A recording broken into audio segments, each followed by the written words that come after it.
I'm Jonasz Lewicki, and you're watching TVP World Talks, where every word matters.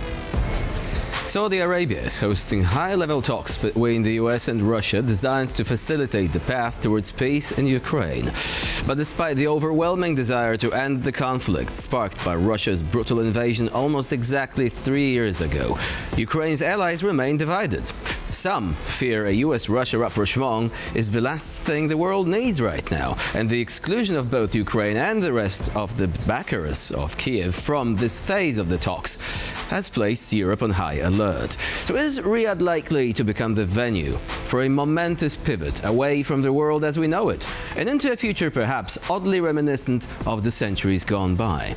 Joining us now is Joshua Burgin, NSL Program Coordinator at the Warsaw Security Forum. Hello and welcome to TVP World.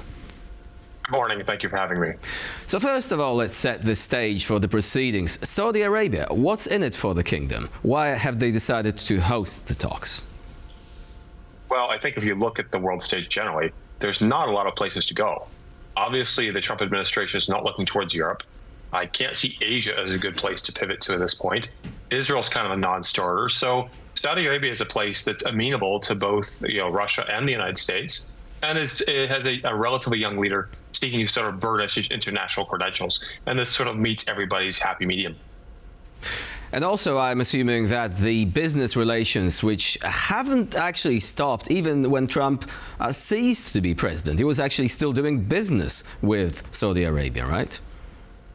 I mean, certainly Trump, again, Russia, it's just a place where generally sort of all the sort of interests come together. It's also worth noting that this was Trump's first stop in the first administration. He went to Saudi Arabia before any other country. So clearly there's an effort to maintain more warm tie to Saudi Arabia. So now the crucial question, what do you expect from these talks? Some of European leaders actually fear that this is getting out of hand, that Europe could be sidelined, and so could Ukraine. Are these fears justified? Well, I think Europe is sidelined in this case.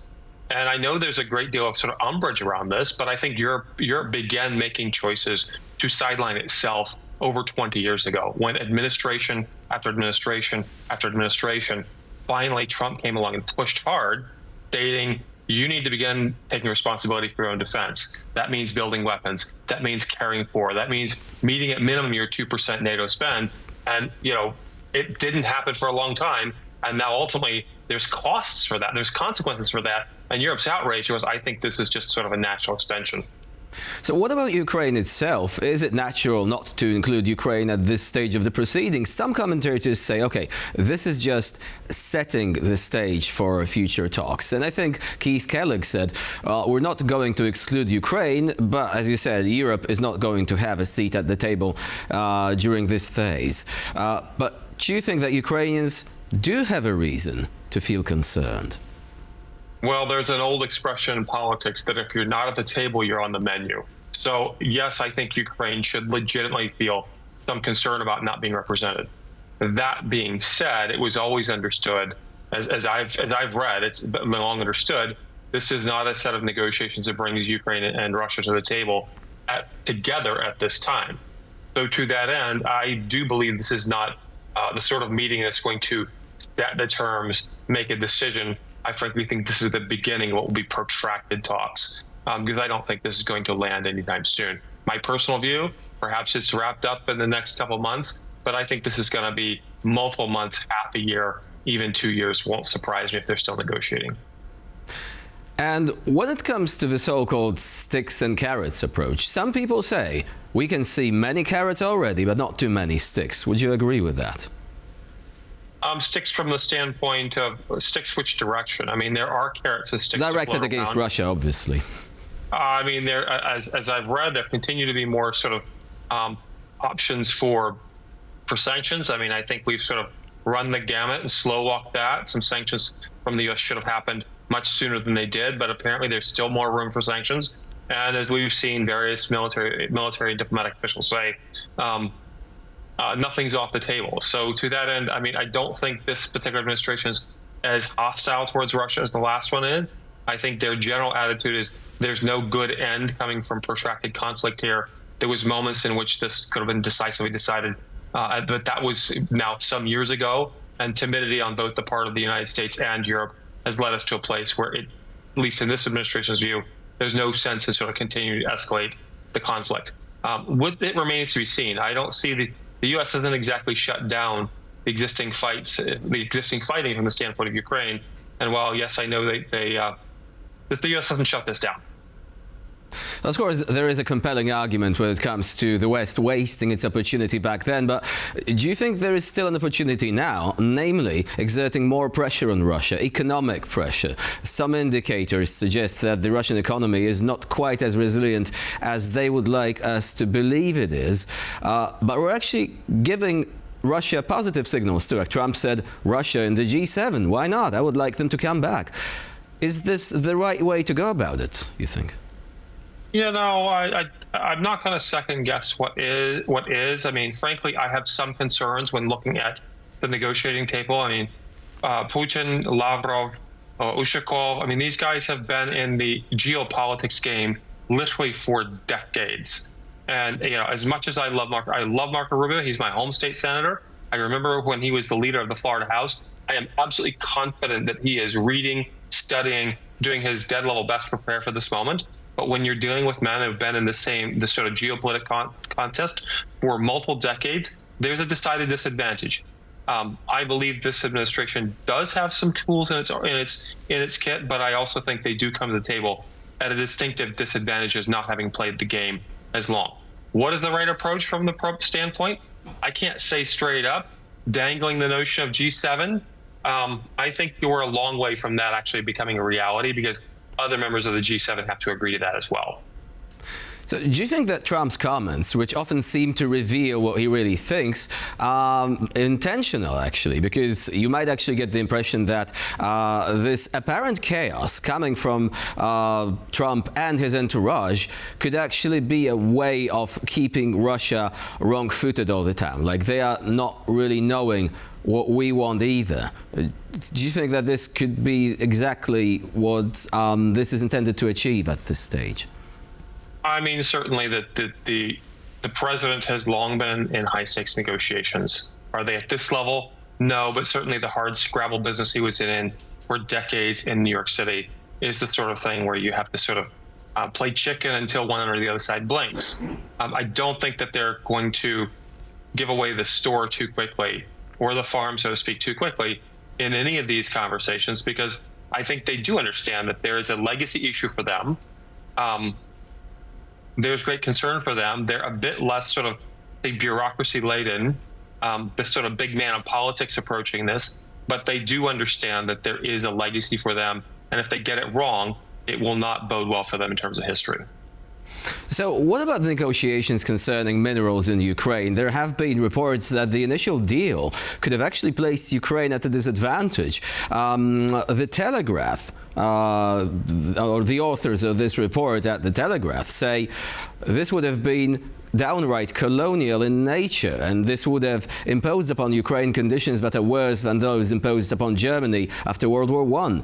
Do you think that there might be a problem there, essentially, that Ukraine now was placed in a position where the negotiators on the US side were hoping they would sign something that would not have given Ukraine much in return, and so Ukraine said, okay, we're not signing this yet? It's smart on the part of the Ukrainians. I mean, at the end of the day, they're in a place where their sort of existence is existential. It's not fair, but it's the life that they're facing, and the reality is that they've got Russia on one side and probably a bad deal, or not an ideal deal for them, coming from the U.S. Again, I have concerns, even if there is a business or a sort of an assets-related deal on the table, will this create stability in the long term? Just because the U.S. has an interest in, say, rare earth minerals or even oil and energy, the notion that peace will prevail just because the U.S. has a financial interest there, I think is a bit problematic. I mean, we've seen Russia in the past, go back, lick its wounds, and come back and be even more forceful militarily in the future. So my concern is, does any deal have the sort of longevity, the notion of peace over time in which investments matter? But when it comes to Ukraine and the deal that it must strike, it's probably not in the best place to push back too hard. It should push back as hard as it can, But nevertheless, the notion that it has a strong set of cards to play from when it's got Russia on one side, sort of wanting to take it over entirely, I think it has to cut whatever deal it can with the Western world, and likely it's in Ukraine's interest to bring, I would say, select European states to the table. But bear in mind, we have a number of those states that for 20 plus years have refused to go ahead and engage where they need to be militarily, and now they don't have a seat at the table. And some of those who have, frankly, politically speaking, the leaders that are currently active there have been very hostile or say caustic towards Trump. So it becomes it's a little unclear to me who Ukraine can bring from the European side to the table on its behalf. Speaking of which, the Paris summit, which was essentially an emergency response to what happened during the Munich conference, what do you think of that? Do you think European leaders have managed to demonstrate a degree of unity needed at this stage? My read on all of that is thou dost protest too much. I was watching closely what was happening in Munich, certainly Paris, but again, I think that Europe right now is in a place, particularly mainline Europe, France, Germany, etc. They are in a place of their own creation over the course of multiple decades, refusing the encouragement, both initially quite soft and gentle, and now more forceful, to do what they need to do in terms of having their defense house in order. And as a result, now they're organizationally and positionally weak, and they're protesting. And I frankly don't have a lot of sympathy, to be perfectly honest. And one of the arguments being presented in this context is that this is the end of the transatlantic unity as we knew it. Do you find this argument compelling, given what you just said about some European leaders essentially trying to cover up their own failings from the last couple of years and decades? I think it's hyperbolistic. The United States and Europe have a long history that that has far more than just the transatlantic defense alliance, culture, history, cross-border marriages, et cetera, et cetera. This is the Western Hemisphere, the Northern Western Hemisphere, without a question. That said, I mean, let's go back to earlier parts. So let's go back 10 years or so when the U.S. was again calling for the European Union to get serious, or the European member states in NATO to get serious about their defense.